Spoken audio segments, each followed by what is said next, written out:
తోటి తపస్సుతోటి నువ్వు తెలుసుకుంటావు.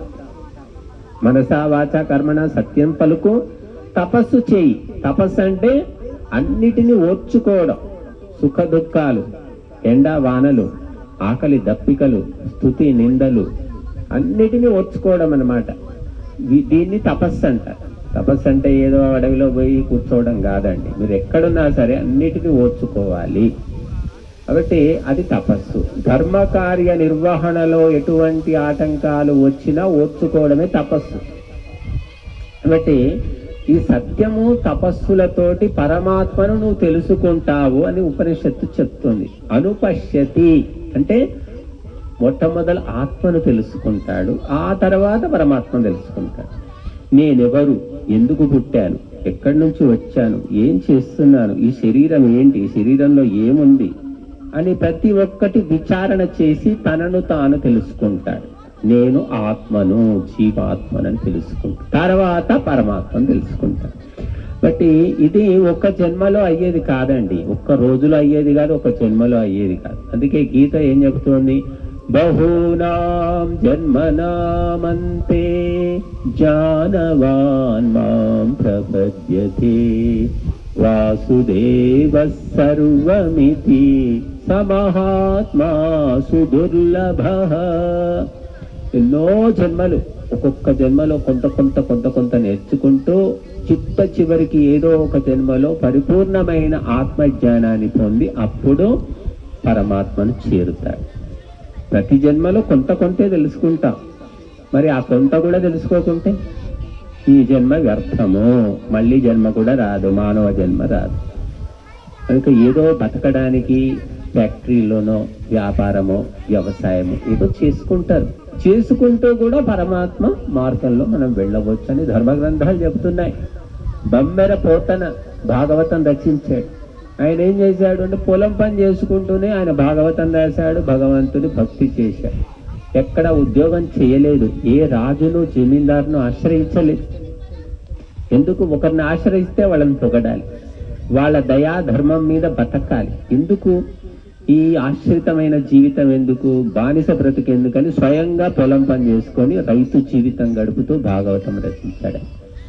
స్వాభిమానం ఉన్నటువంటి భక్తుడు అన్నమాట.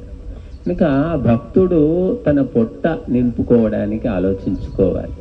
కనుక ధర్మ మార్గంలో నిరంతరము వెళుతూ ఆత్మ సాధన అనేది చెయ్యాలి. కనుక మనము ఈ అనేక జన్మలు ఎత్తిన తర్వాత మానవ జన్మ వస్తుందని చెబుతూ ఉంటారు. అనేక క్రిములు, కీటకాలు, పక్షులు, జంతువులు ఎన్నో జన్మలు తిరిగి లాస్ట్కు ఈ మానవ జన్మ వచ్చింది. ఇక్కడ ఏం చేస్తున్నామంటే మళ్ళీ అదే వెంపర్లాడడం, అదే వెతుక్కోవడం. ఏమిటి నా కోసం ఇంత, నా కొడుకుకి ఇంత, నా మనవడికి ఇంత, నా కూతురికి ఇంత, భార్యకి ఇంత అని ఊరికే సంపాదన.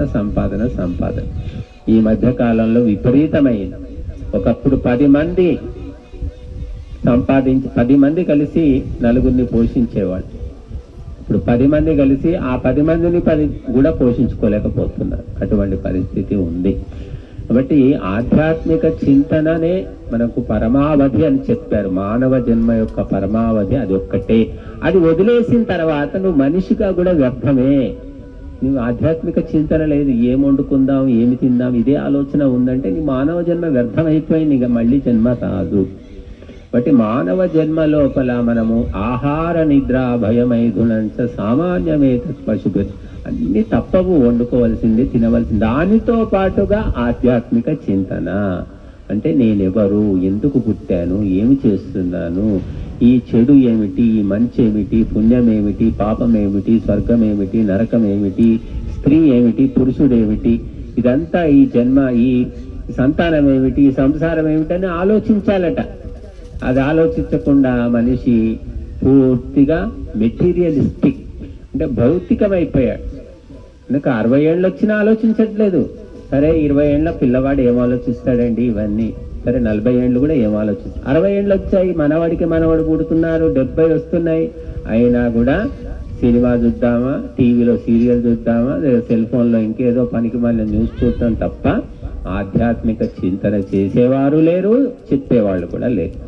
కాబట్టి మన దేశము ఆధ్యాత్మిక దేశము కానీ ఈనాడు ఆధ్యాత్మిక చింతన తగ్గిపోవడం వల్ల అనేక సమస్యలు వస్తున్నాయి.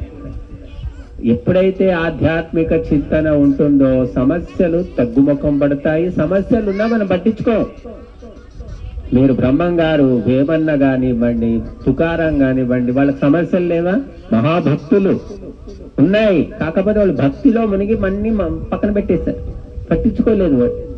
భక్తి అనేది లేకపోతే నీకు 24 గంటలు అవే గుర్తుకొస్తూ ఉంటాయి. అప్పులవాడు, రోగాలు, రొచ్చులు, బాధలు, పీడలు, ఎన్నో రకాల సమస్యలు అవే కదా. ఇంకా భగవంతుని భక్తిలో లీనమైన వ్యక్తి అన్ని మర్చిపోతాడు. కాబట్టి ఈనాడు భక్తి కానీ ఆత్మచింతన కానీ చాలా తగ్గిపోయింది. మెటీరియలిస్టిక్, భౌతికీకరణం అవుతుంది సమాజం. దానివల్ల కలిగే నష్టాలు కూడా అనుభవిస్తూ ఉన్నప్పటికీ బుద్ధి మాత్రం తెచ్చుకోవటం లేదు మనుషులు. కాబట్టి గురువుల యొక్క కర్తవ్యం, సాధువుల కర్తవ్యం ఏమిటంటే నిరంతరం గుర్తు చేయడమే, నిరంతరం గుర్తు చేయడం. ఆ గుర్తు చేయడంలోనే తమ ఆత్మ కళ్యాణం ఉంది, లోక కళ్యాణం ఉంది. కాబట్టి సాధువులు నిరంతరము జాగృతిని, చైతన్యాన్ని, ప్రేరణను కల్పిస్తూనే ఉండాలి. అది మనం రోజు నిన్న తిన్నామని ఈరోజు తినకుండా ఉండట్లేదు, నిన్న దీపాలు వెలిగించామని ఈరోజు వెలిగించకుండా ఉండట్లేదు. కాబట్టి నిన్న విన్నాం కాబట్టి ఈరోజు అవసరం లేదు అనుకోకూడదు. వింటూ వింటూ వింటూ వింటూనే అది గుర్తుండేది కష్టం. ఎప్పుడో ఒకసారి వింటే అసలే గుర్తుండదు. ఇదేమి లౌకిక విషయం కాదు, ఆర్థిక విషయం కాదు, భౌతిక విషయం కాదు. ఆధ్యాత్మికం అంటేనే 100 సార్లు చెప్పితే ఒక్కసారి గుర్తుండడం కష్టం అన్నమాట. సూక్ష్మమైనటువంటి విషయం. కాబట్టి మనం అందరం కూడా మరి సాధువులు, నిజమైన సాధువులు, సద్గురువులు చెప్పింది గ్రహించుకొని తదనుగుణంగా నడుచుకుంటే ఎంతో కొంత ఈ జన్మ లోపల ఉన్నతిని సాధించగలుగుతాం. ఈ సాధించిన ఉన్నతి అనేక జన్మలకు, ఉత్తమ జన్మలకు కారణమవుతుంది. కాబట్టి మనం ఎప్పుడూ కూడా ఆధ్యాత్మిక భావన, ఆధ్యాత్మిక చింతన అవసరం. అదే మనిషిని ఇతర జంతువుల నుంచి వేరు చేసేటటువంటి ప్రత్యేకమైనటువంటి లక్షణం. ఓం శాంతి.